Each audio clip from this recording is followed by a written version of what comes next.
Dans les dossiers compressés. Pardon? Ah ben si, regardez, c'est marqué là. Juin 91, CPS. Ça veut dire compressé. C'est la compression de compresser. Et il en reste quoi? Rien. Rien? Rien? Bah oui, rien. Un cube en métal. Et les livres, les carnets? Ah ben, tous disparus. Mais personne n'avait pensé à ouvrir le coffre. Non, personne. Enfin, c'est pas possible, attendez. Tout ça pour ça? Et oui, tout ça pour ça. Toute votre histoire s'arrête là? Oui, elle s'arrête là. Enfin, presque. Ben oui, je suis retourné chez mon père et j'ai fait un immense ménage. Et j'ai dépoussiéré tous les livres. Et je les ai lus. Et un jour, caché entre les livres, j'ai trouvé un carnet. Ce n'était pas l'écriture d'Adélaïde. C'était l'écriture de mon père. Une écriture très brouillonne, presque illisible. Mais il avait noté une foule d'informations colossales tirées de romans, de pièces de théâtre et de poésie. Et au milieu du livre, une date entourée de rouge.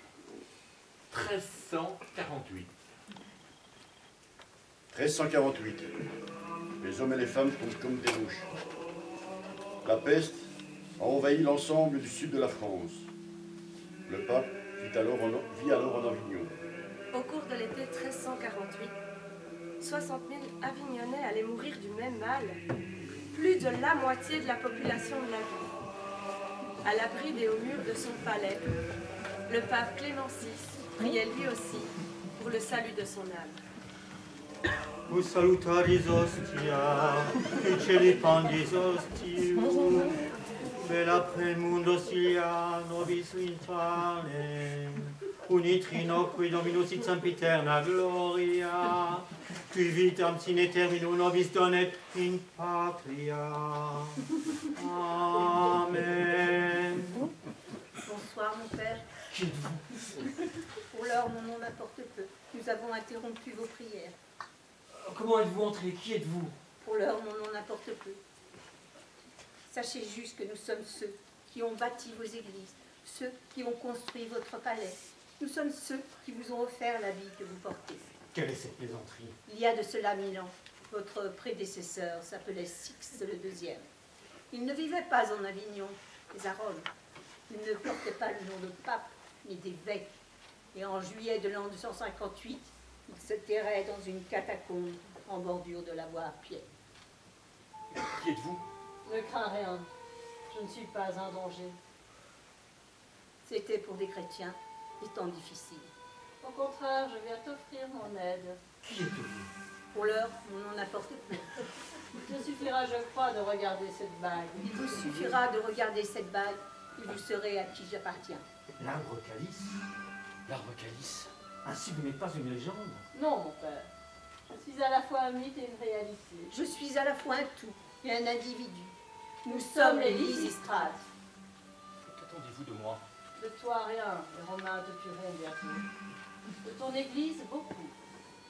J'attends que vous les convertissiez tous à ton Seigneur Jésus-Christ. J'attends que vous les sauviez. Des souvenirs de quoi? De l'Empire. Tu es grec comme moi. Et comme moi, tu sais au fond de toi que le salut de l'homme est dans la démocratie. Dans 1000 ans, peut-être, ou dans 2000 ans, le pouvoir reviendra au peuple. Et votre religion est le premier mouvement sur l'échiquier. Je ne vous comprends pas. Peu importe. Je suis ici pour te dire que nous allons vous offrir les moyens illimités. Par quel miracle? Vous allez faire le commerce de la seule chose qui existera tant qu'existera l'humanité. Quelle est cette chose? La mort. La rémission des péchés de l'homme avant la mort. C'est nous qui vous avons appris à en faire le commerce.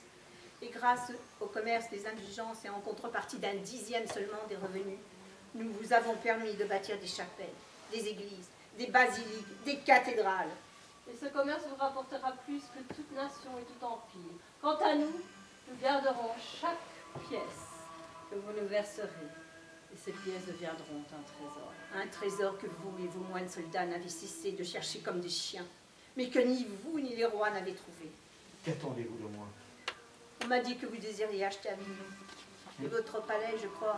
Mais la reine de Naples nous en demande 80 000 florins d'or. Et votre palais est encore en travaux, sans compter ce fléau qui décime les croyants et qui affaiblit leur foi.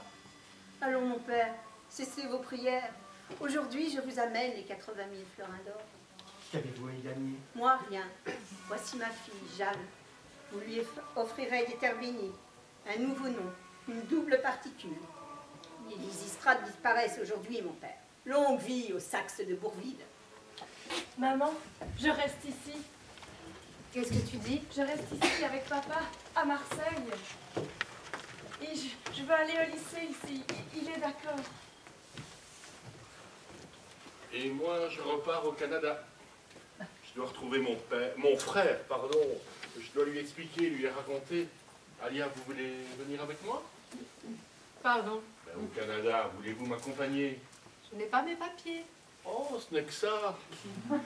Regardez, on est dans un port. Vous voyez le voilier là-bas? Je parie que je peux les persuader de nous prendre avec eux. Vous ne savez même pas où ils vont. Ben, je vais leur demander. Maman, tu ne sais rien de cet homme. Toute son histoire n'est qu'une histoire. Ce sont des mots, de l'air en vibration. Et si je veux y croire, moi? Si je choisis d'y croire? Monsieur Martin, si vous parvenez à convaincre l'équipage de ce voilier de nous prendre, je vous suis. Jeanne, j'ai quelque chose pour vous. Je l'ai gardé depuis 13 ans, sur moi, par tous les temps. C'est le carnet que j'ai pris dans la voiture avant que la police ne m'emmène au poste. Tenez, c'est le carnet d'Adélaïde. Prenez-le, faites-en ce que vous voulez. Paris, 17 septembre 1870. Je reviens à Paris pour la première fois depuis près de 50 ans. Paris aujourd'hui est encore plus beau que d'habitude, car Paris est libre. Il y a 10 jours, l'Empire a été renversé. Aujourd'hui, c'est un vieil ami que je viens retrouver. C'est son fils qui doucement m'amène à lui. Alexandre, terrassé par une attaque, est à moitié paralysé.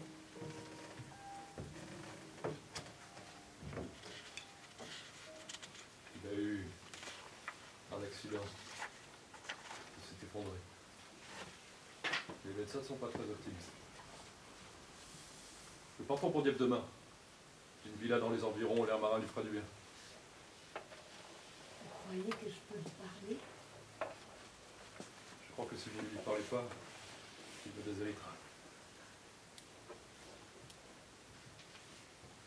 Père, vous avez une visite.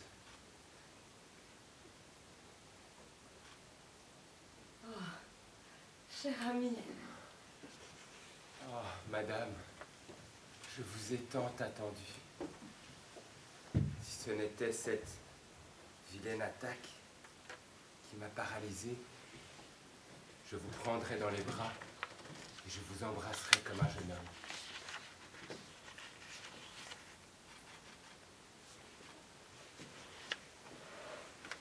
Enfin, je peux mourir. Je vous ai lu, vous savez. Vous m'avez transporté. Et moi, vous m'avez fait rêver. J'ai conservé la totalité de vos carnets et je puis vous assurer que personne, hormis moi-même, n'en a lu aucune ligne. Je le sais. Vous venez les reprendre? Je dois les détruire. Non, non. Les enterrer alors. Si vraiment il le faut. Dites-moi, avez-vous trouvé votre petit trésor? Je l'ai trouvé. Et? Je l'ai enterré. Voyez-vous, Alexandre, il ne sert plus à rien, car nous avons gagné. Vraiment? Depuis 10 jours, l'Empire a été renversé. Il ne reviendra pas ici. Ni la monarchie, ni la tyrannie. Oh, bien sûr, il y aura encore des guerres. Et pour l'heure, notre victoire n'est circonscrite qu'à la France. Et je veux croire qu'un jour, elle deviendra un phare pour le reste du continent, pour le reste du monde. Nous avons gagné. Vous dites nous. Mais de qui parlez-vous? De vous, de moi, de ma famille, de mes ancêtres, de ceux dont les rêves façonnent l'avenir et glorifient le passé. Que vous êtes belle, Adélaïde. Veuillez cesser, Alexandre. Ah, ça jamais. Pour la guerre, cela suffit. Mais pour l'amour, on ne doit jamais cesser d'aimer. Pour l'amour, on ne doit jamais cesser d'aimer. Bonsoir. Vous avez la douche ici. Dans cette armoire, vous avez des serviettes propres. Si vous avez besoin de quoi que ce soit, appelez-moi. On lève l'ancre dans 10 minutes. Comment avez-vous fait? Qu'est-ce que vous lui avez dit? Non, peu importe. Je veux la suite. Je veux la fin de l'histoire. Oh, je suis fatigué, j'ai la gorge sèche.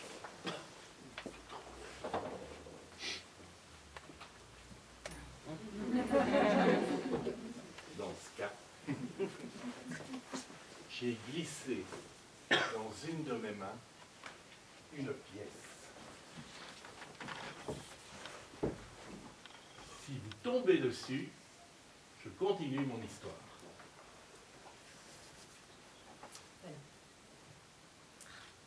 Encore une fois.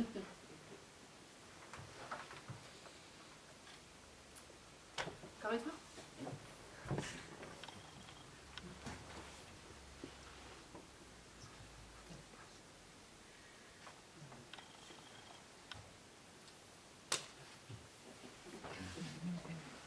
Je n'ai rien d'autre à vous offrir que la vérité. Je n'ai pas trouvé le château perdu d'Adélaïde. Je n'ai trouvé que des histoires, des livres, des rêveries. Je n'ai trouvé que du vent. Encore une fois.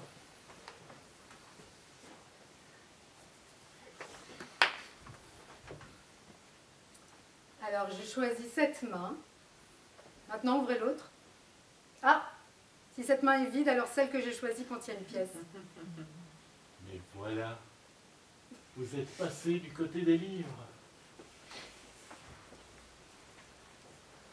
Je n'ai jamais trouvé le château. Mais un jour, je compris tout à coup le message et la cherche que m'avait confié mon père. En me tenant sur sa tombe, au milieu du cimetière, j'aperçus au loin un chêne à travers le portail. Le chêne, vieux d'au moins 150 ans, semblait se mêler aux ferrures du portail et formait ainsi un calice. Je partis inspecter cet arbre et trouvai sur son tronc des gravures, des symboles très anciennes, très étranges, du sanskrit. Les symboles mis bout à bout formaient une phrase. Veda Prestaya Jivasya. Le savoir est source de la vie. Mais aussi, la source de la vie est celle qui sait. Ou la femme sait. Adélaïde savait. À la nuit tombante, armé d'une pelle, je retournai au pied de cet arbre. Pour creuser entre les racines entrelacées. Et après des heures de travail acharné, ma pelle heurta quelque chose. Un coffret rempli de florins d'or? Des florins, des doublons, des perles, des rubis, des diamants. Le jour allait se lever. J'ai vite pris le coffre et j'ai rebouché le trou. Et là, je n'étais plus inquiet. Je savais que j'avais le temps et les moyens. Alors, j'ai acheté les terres aux alentours, toutes les terres, jusqu'au cimetière. Et puis, ensuite, j'ai acheté un château, le château qui jadis appartenait au comte de Polignac. Et alors, pierre par pierre, je l'ai ramené à l'Inchamp, autour de cet arbre.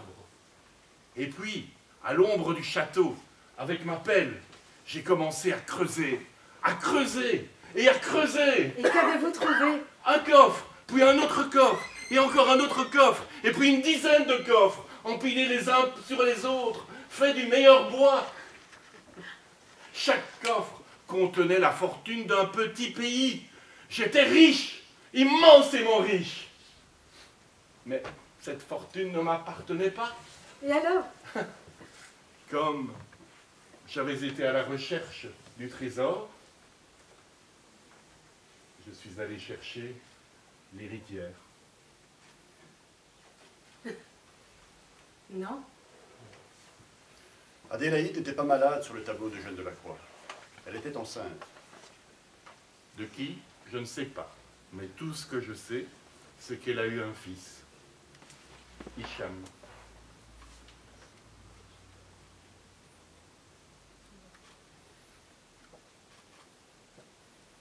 Elle s'est mariée, a eu un fils.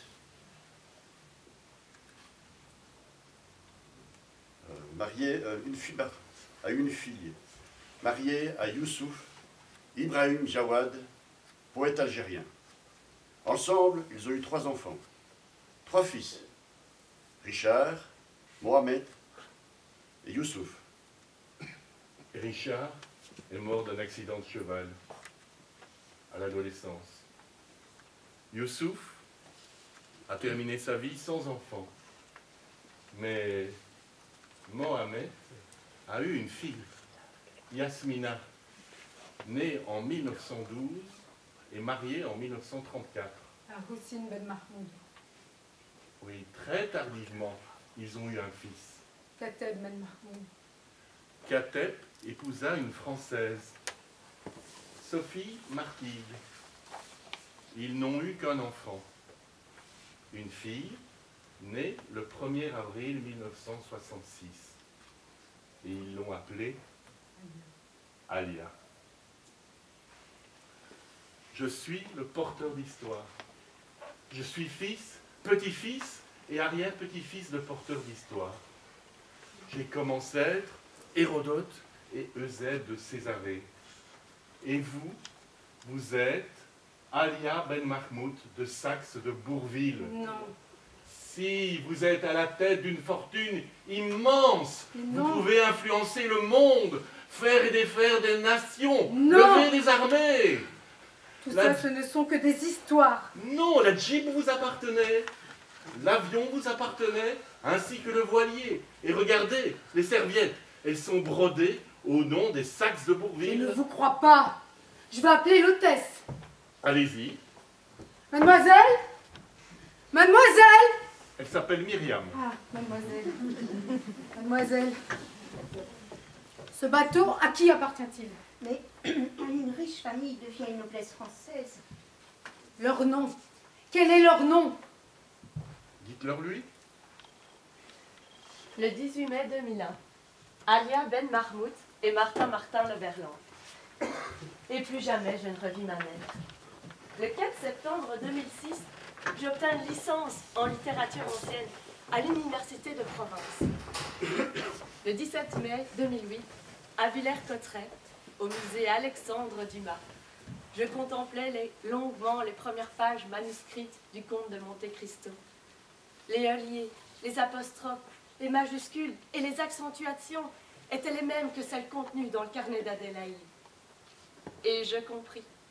Alexandre Dumas, romancier, raconteur d'histoire, avait inventé et couché sur papier une vie de voyage et d'aventure. La vie d'une femme, composée de toutes pièces sous la forme d'un journal intime. Dumas mort en 1870, avait enterré dans un petit cimetière de province la somme de ses écrits, dans un cercueil, au nom de son héroïne, Adélaïde Anthès. Qu'est-ce qu'une histoire? Une histoire? C'est le fondement de la vie humaine. Le 8 juillet 2011, Jeanne revient chez elle pour la première fois depuis 10 ans. Rien n'a changé. La poussière seule s'est accumulée sur les meubles. Je passe longuement dans les mains sur la bibliothèque. Je saisis un volume au hasard. C'est l'Énéide de Virgile. J'en connais les premiers vers par cœur. Dans la fleur de mes ans, à l'ombrage des hêtres, je faisais résonner mes airs doux et champêtres. lentement, Jeanne ouvre le livre. Elle lit les premières lignes. Scientia est vitae fons. Le savoir est la source de la vie. Jeanne reste pétrifiée. Sur la tranche du volume qu'elle ose à peine regarder, elle remarque un arbre en forme de calice. Ses mains tremblent, le livre lui tombe. Pendant un instant, elle étouffe. Elle ne sait plus respirer. Alors, elle relève les yeux, regarde tout en regardant la bibliothèque des Saxe de Bourville, la bibliothèque d'Adélaïde, sa bibliothèque. Elle se met à y croire. Elle se met à y croire.